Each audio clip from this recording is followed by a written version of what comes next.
Magandang araw mga kabukid. Ayan, nandito tayo sa Dantes Place. Ayan, meron kasi kaming event. Sabi ko nga sa inyo, bukod doon sa pag-aalaga namin sa farm, ay meron kaming munting cater. Ayan, may event kami dito. Mag-set up kami. Event namin para bukas dibuhan. Ayan, nakakatuwa dito kasi tingnan nyo naman, ang daming tupa. Natakot akong lumapit kasi baka mamaya nangahabol din pala ang tupa. Ang dami nila. Papakita ko sa inyo. Tapos mamaya papakita ko din sa inyo yung lugar na aming pagse-set upan at yung aming setup para naman makita nyo at maiba naman yung ah, aking mga pinapakita sa inyo. Tapos meron nga pala nag-ano sa akin sa tungkol naman sa babuyan. Isusunod ko po yan pag after siguro ng event na to. Gagawan ko ng video yan. Sa ngayon dito po muna tayo, pero mga next week magagawa ko yun. After event lang naman kasi nga medyo busy ngayon, hindi ko magagawa. Yan. Bago magtakbuhan din ano. Ayan yung mga tupa, ang dami pa niyan doon sa may kabilang yun. Natatakot nga akong lumapit kasi may lalaking tupa. Alam ko lalaki yun gawa ng medyo mahaba yung sungay niya na nakakulot. Natakot ako. Mamaya intayin ko na lumapit-lapit din. At least malapit-lapit ako doon kung halimbawa habulin ako. Mabilis ako makakatakbo. Malawak kasi itong lugar na to. Isang araw nung punta namin dito, abot yan hanggang doon. Ayan. Ngayon lang sila pinakawalan. Kaya papunta pa sila doon sa Malagong Damo.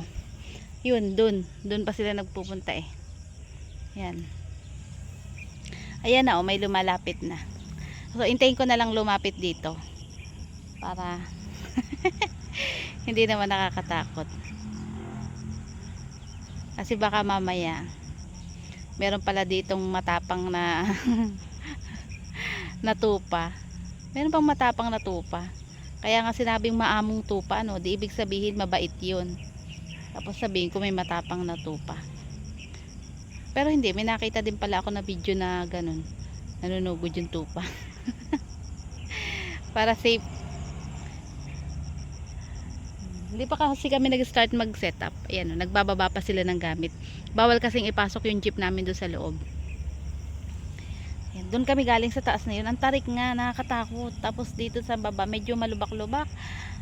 Ay talaga namang nanlambot ang aking tuhod. At gawa ng parang matutumba ang jeep namin.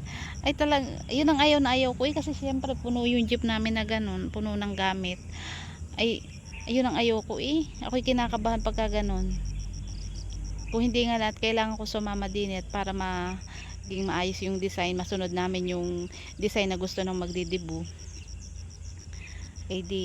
Kaya yan, nandito kami, sinama ko yung panganay kong anak, yung babae, kasi wala pa naman pasok.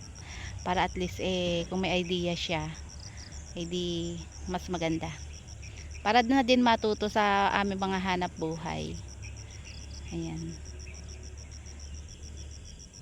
Nakakatuwa palang tingnan tong mga tupa. Kasi ang alam ko mas malaki daw ang kita sa tupa kaysa sa kambing. Bukod doon sa mga tinatanggal na sa kanila. Pero mapuputik sila ngayon siguro kasi nga gawa ng panayang ulan. Panayang ulan dito sa amin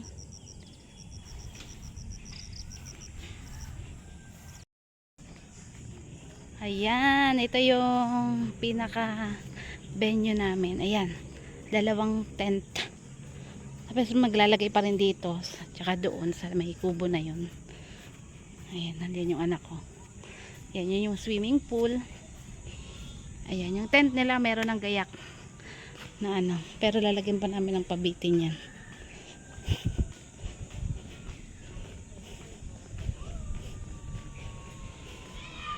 Ayan. Yan yung ginawa kong pangalan.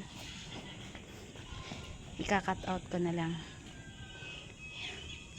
Maliwalas dito sa bandang likod. Puno. Maraming puno. Ayan.